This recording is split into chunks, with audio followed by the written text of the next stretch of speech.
Enkya leero minisita w'ebyenguudo Katumba Wamala avuddeyo okutangaza eggwanga ku nsonga ezitali zimu ezeekuusa ku nguudo ezigatta Uganda ne Congo ezigenda okuzimbibwa, era wano waasinzidde n'asambajja ebyogerwa nti Uganda yeesuuliddeyo ogwannaggamba mu kuzimba enguudo zaayo nga kati efudde nnyo ku kuzimba enguudo mu ggwanga lya DRC. Mubadde mutandise okubiteekako obwebindu kakati Uganda tekyafa ku bannayuganda kubanga nabo balina enguudo embi naye kati tugenze kukola ze Congo ng'ezaffe za Uganda tuzeerabidde. Uganda ng'ensi erina obuvunaanyizibwa ng'obwayo ng'ensi erina obuvunaanyizibwa obugivunaanyizibwako nga muliraanwa, tulina obuvunaanyizibwa bw'abaliraanwa ka Uganda nga tuli fekka nga tweyawudde kubanga tetuyinza kubeerawo mu mbeera bwetyo. Twetaaga baliraanwa baffe nabo batwetaaga.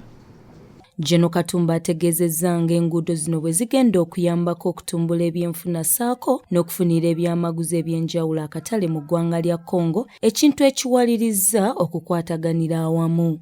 Ensonga emu eriwo kati Uganda ekulaakulanye.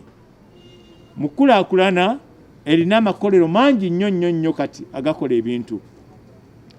Naye ng'ate akatale ka Uganda katono okumalayo ebintu ebyo byonna amakolero bye gakola. Pulezidenti bwe baasisinkana ne balaba ng'okuyamba ebyensuubulagano okugenda obulungi n'abantu baffe okusobola okutambula obulungi, tukwatagane, tuyambagane, tukole amakubo agatugatta. Minisita w'ebyenguudo ategeezezza nga bwe baafuna okusaba okuva mu ggwanga lya Congo nga babasaba okubakwasaganyizaako mu kuzimba amakubo era baakutandika n'amakubo 2 agabalirwamu kilomitazi 223 wakati mu kuyambagana. Uganda ng'omuliraano omulungi nga Congo yagaa nti naffe mutukwatireko kubanga ebyobusuubuzi ebisinga bivaawa wammwe. Kutandika n'amakubo 2 eriva e Bunagana okugenda e Goma ne riva e Kasindi, Beni ne Butembo.